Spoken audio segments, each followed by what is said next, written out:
Donc là aujourd'hui on est sur l'avant-dernier rassemblement des coquelicots, hein, puisque c'était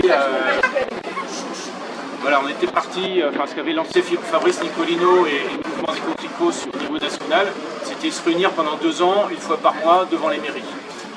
Donc ça a démarré en septembre, ça fera 2 ans. Donc le prochain rassemblement de septembre sera notre dernier rassemblement. Donc c'est notre avant-dernier aujourd'hui. Et voilà, je vais retourner sur le plateau aussi. Alors, ce que je te disais tout à l'heure, honnêtement, là, sur ce mois-ci, Alain était en vacances. Moi, je revenais de vacances, etc. On n'a pas eu le temps de beaucoup communiquer et je ne m'attendais pas à ce qu'il y ait autant de monde. C'est super. Non, mais je viens de rajouter, c'est super.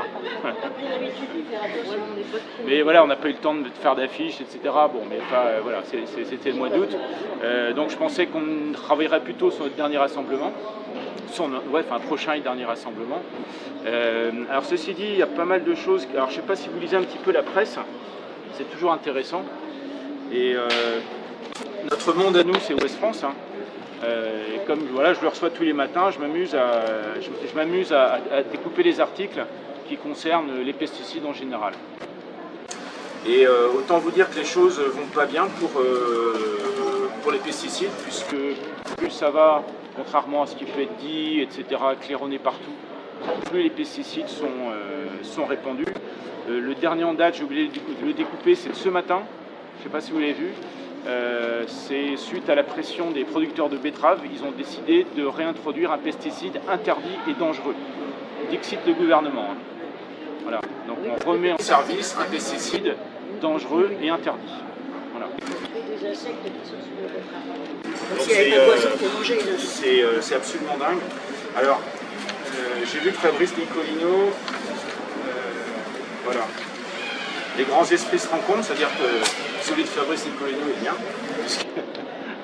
puisqu'il écrit un petit article là-dessus, le 6 août, donc c'est vraiment tout récent. Je ne sais pas si vous m'entendez bien, ça va ouais. Bon, bientôt il n'y aura plus de voitures dans cette rue. Donc ça s'appelle, je ne l'ai pas lu encore, hein, voilà. La betterave, le ministre et le syndicat. Nous sommes le 6 août et il se passe dans la torpeur de cette énième canicule un événement hors du commun. Le gouvernement est prêt à remettre en circulation un pesticide interdit, l'un de ces néonicotinoïdes massacreurs d'abeilles et de tant d'autres insectes. Au motif qu'une maladie des plantes, la jaunisse virale, menace le niveau de production de la betterave industrielle. Notons que cet argument, qu'il soit sérieux ou fallacieux, peut être ressorti dans d'innombrables autres occasions. Et constatons qu'il s'agit de modifier la loi de la République pour complaire à des intérêts on ne peut plus particuliers. À ce stade, c'est une déclaration de guerre à ces millions de Français qui ont déjà exprimé au travers du mouvement des coquelicots ou par leurs achats quotidiens qu'ils voulaient la fin de ce système criminel. Inutile ici de trop insister. Oui, ce système irresponsable est aussi criminel car il s'attaque aux vivants, à cette chaîne si fragile du vivant, jusque et y compris à la santé des humains. La science vivante, en l'occurrence le CNRS et le Muséum national, documente l'effarante disparition des oiseaux et des insectes. Pas au Pendjab ou à Djibouti, en France. Ce massacre repose sur une alliance de longue date entre le ministère de l'Agriculture et ses pseudopodes, les firmes de l'agrochimie et ce si curieux syndicat, par guillemets, qu'est la FNSEA, dont l'action continue semble être d'accompagner la mort des paysans et le triomphe des grosses machines et de la chimie de synthèse. Mais revenons aux faits. Ce 6 août, le ministère de l'Agriculture a publié un communiqué par lequel il promet à l'industrie agricole de la betterave un changement de la loi. Celle-ci interdit depuis le 1er septembre 2018 les pesticides néonicotinoïdes pour la raison certaine qu'ils s'attaquent à l'un des biens communs les plus précieux, les pollinisateurs. Qui a notamment porté cette loi aussi impérieuse que tardive, Madame Barbara Pompili, alors secrétaire d'État à la biodiversité, aujourd'hui ministre d'État en charge de la transition écologique. Sur son blog, Madame Pompili écrivait en 2018 « Je suis très fier d'avoir, avec d'autres, obtenu cette grande avancée dans la loi biodiversité en 2016. Une pensée pour celles et ceux qui se sont battus avec moi dans un contexte difficile, Geneviève Gaillard, Jean-Paul Changuet, Vivienne Ulyssès, Delphine Bateau, Ségolène Royal et d'autres que je remercie pour leur courage et leur détermination. Donc ça date de 2018, Barbara Pompili. Je découvre un temps court. Il va de soi dans ces conditions qu'il n'y a pas de place dans le même gouvernement pour Mme Pompili et M. Denormandie, le nouveau ministre de l'Agriculture. Ou l'une ou l'autre. Il n'est pas impossible que, sans s'en rendre compte lui-même, Emmanuel Macron se soit mis dans une situation infernale. Nous verrons bien. Mais dès maintenant, il faut essayer de comprendre ce qui se passe. Et la première évidence, c'est que la betterave intensive est, pour le vaste lobby de l'agriculture industrielle, au cœur de cette noble activité. D'abord parce que c'est la première production agricole française qui fait de notre pays le deuxième producteur au monde, mais le premier dans le domaine des biocarburants venus de la betterave. Les défenseurs de ce système ne semblent pas gênés, après avoir juré 1000 fois qu'ils existaient pour nourrir le monde, de distraire des quantités toujours croissantes de plantes alimentaires pour faire rouler des bagnoles. On ne sait pas si la France utilise une autre technique répandue aux États-Unis, mais on ne serait pas surpris. Là-bas, on utilise la betterave comme revêtement routier. Très pratique, paraît-il. Donc, une industrie centrale. Bien entendu, et comme à chaque fois que le poste de ministre de l'Agriculture change de pensionnaire, M. Guillaume est sans doute en vacances au Pays Basque, remplacé par M. Denormandie. Le lobby teste le petit nouveau. Sera-t-il aussi flexible que tant d'autres prédécesseurs? Jusqu'où pourra-t-on pousser ces multiples avantages accordés à l'industrie de l'agriculture depuis désormais 75 années. Mais ce test habituel, ô combien réel, ne doit pas masquer une autre réalité. M. Denormandie et son cabinet étaient au point de départ très favorables au lobby agro-industriel, et c'est d'ailleurs pour cela rien d'autre qu'ils sont en place. Voyons d'un peu plus près, ce sera éclairant. Qui est M. Denormandie? Un ingénieur du génie rural et des eaux et forêts, grand corps technique d'ingénieur d'État, qui a fusionné avec celui des ponts et chaussées. Et que trouve-t-on dans son cabinet? Des ingénieurs du génie rural et des eaux et forêts, comme Carole Lee ou Pierre-Marie, et même un ancien employé du plus vaste lobby agroalimentaire de la planète, appelé ici Bayer-Monsanto, BASF, Syngenta, Dupont d'Eau, Pierre Dussort, en charge au cabinet de la souveraineté alimentaire. Enfin, je souris, mais c'est pas trop le but.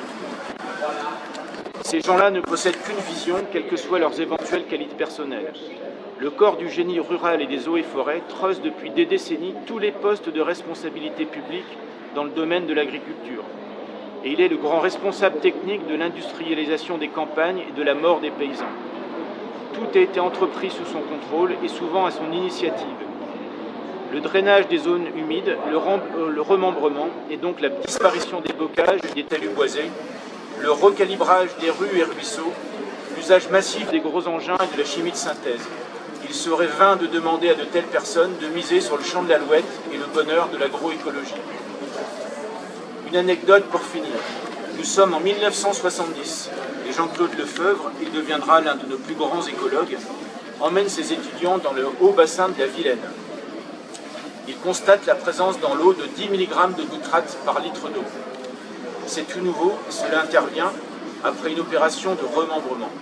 Génial précurseur, Lefebvre comprend que l'élevage industriel qui déferle et l'agriculture intensive qui s'étend vont fatalement farcir les eaux de Bretagne de ce poison.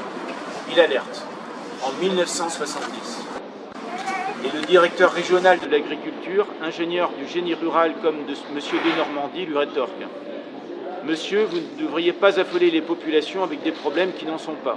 Il n'y a aucune raison de s'inquiéter pour les nitrates.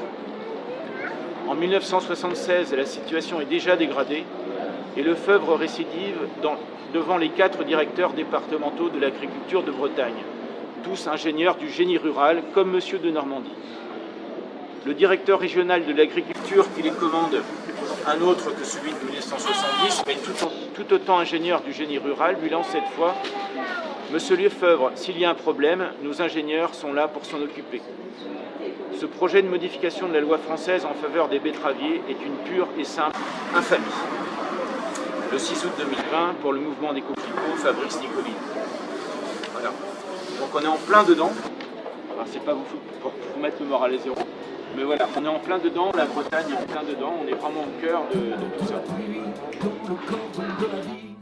Dans le lait nourricier sur les fruits du verger, ils sont là, la la la la la la la la la la la la la. Dans le nectar des fleurs, dans le ruisseau enchanteur, dans l'estomac de l'abeille, dans les bonbons au miel, ils sont là, la la la la la la la la la la la la la la la. Ils sont là, pour combien de temps encore? Ils sont là, pour combien de temps encore? Ils sont là, laissant derrière eux tant de douleur et de mort. Ils sont là, la la la la la la la la la la la. Pour combien de temps encore? Pour combien de temps encore? Sur le bord du chemin, dans la rosée du matin, dans la cour de l'école, dans le nid du rossignol, ils sont là. Ils sont là, là, là. Dans ton sang, dans le mien, dans le partage du pain, dans l'air qu'on respire, sur la fleur qu'on va cueillir, ils sont là, la la la la la la la la.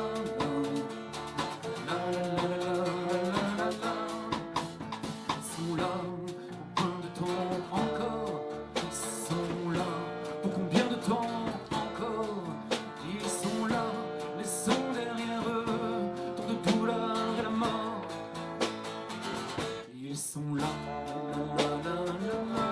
Ils sont là, la la la la la. Pour combien de temps encore? Pour combien de temps encore? Pour combien de temps encore? Je pense aux loups, à ces marchands de poison, à ces bandits, ces voyous qui encaissent les millions. Pense-t-il à ceux qui travaillent la terre et qui meurent à petit feu? Parkinson et cancer, je pense à toi l'oiseau, au joli coquelicot, à l'insecte au tétard. Pourrais-je encore pouvoir aller à la tienne, toi qui te bats chaque jour pour une terre plus saine, tu te bats chaque jour.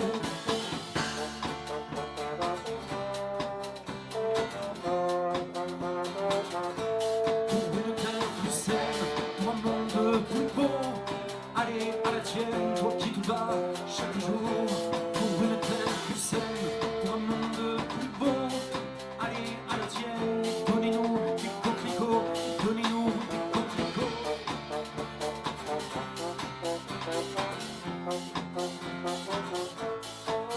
Pour un monde plus beau, pour un monde plus beau. Allez à la tienne, donnez-nous des coquelicots, donnez-nous des coquelicots.